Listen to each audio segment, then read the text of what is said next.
Hello, welcome to the sideboard one last time here at the StarCityGames.com Legacy Open in Worcester, part of the SCG Tour, brought to you by Ultimate Guard. I'm Nick Miller alongside someone I've seen play a lot of top eights here on the SCG Tour.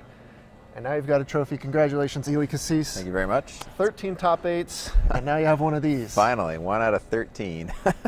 It's been a long time coming, but you've been on an incredible streak. You know, last weekend, San Antonio with the team Grand Prix, top 4, come into this, take it down. How does it feel?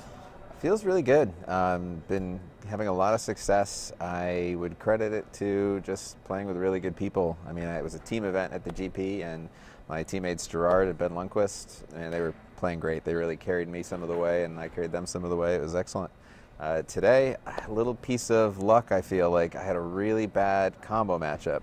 I found out before the event. I trimmed a couple pieces of combo hate, and it made it so I was pretty much couldn't beat a Sneak and Show player, or Storm players were really weak too. I played that mono red deck in the semis, and I was like, oh man, I don't think I can take this one. But luckily he had a semi-weak hand and had just enough to get there. So yeah, with the way the meta has kind of shifted, you know, you didn't have to worry about any Storm on day 2, period. Yeah. And there was only 1 or 2 sneak attacks, you know, in the building, you know. My round 9, actually, for making day 2, because I was X2, was Royce Walter, who's one of the best Storm players there is.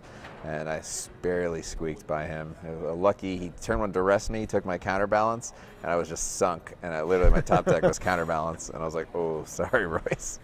Played that out. Yeah, that was pretty important in this run. Oh yeah, yeah. It has to have some luck. It's not all skill. Yeah, there's a lot of skill there. You definitely played your way through this tournament. You know, and it's interesting because you've played a lot of, you know, food chain and kind of off the wall decks in your Legacy experience. But when I talked to you yesterday morning, I'm like, hoping to see you on food chain or something goofy. You said, no, we're playing Miracles. Seemed like the right pick this weekend. Yeah, well, I'm glad I chose that now, certainly. But I do love playing goofy stuff. I love it when my opponent doesn't know what I'm doing and I get to surprise them with something. I really feel like it allows you to play the kind of Magic you used to get to play in the 90s before everything was net decked and copycatted. So, yeah. But you had a pretty unique build of the deck this weekend. You had a lot of fun ones running around. You know, the Unexpectedly Absent had a couple of occasions on camera. Yeah, I'd like to take credit on that one, but I think I would cut it, so don't play it, guys. it needs to be a counter spell for your combo matchup. You really need to shore that one up a little bit with this deck. Yeah. What do you think of the Legacy format right now in general? You know, Miracle's still probably the top dog, but this 4-color control deck's kind of popped up too, and everything's kind of shifting around that. So I feel like Noah played a tad better than me in my camera match with him earlier, and I still won, so I feel like Miracles is a favorite there too.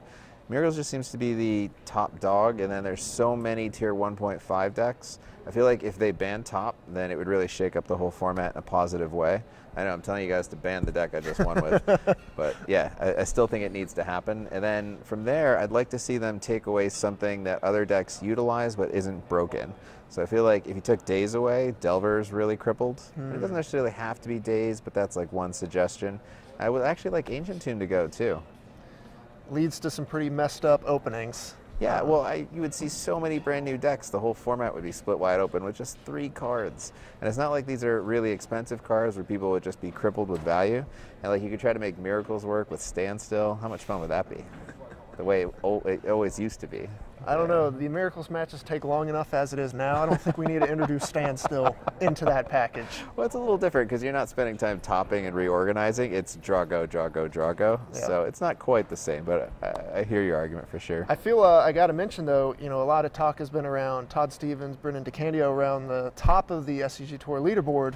Yes. This win catapults you to the top of that now. Yeah, I actually wasn't planning on going to Atlanta, but I think now I have to.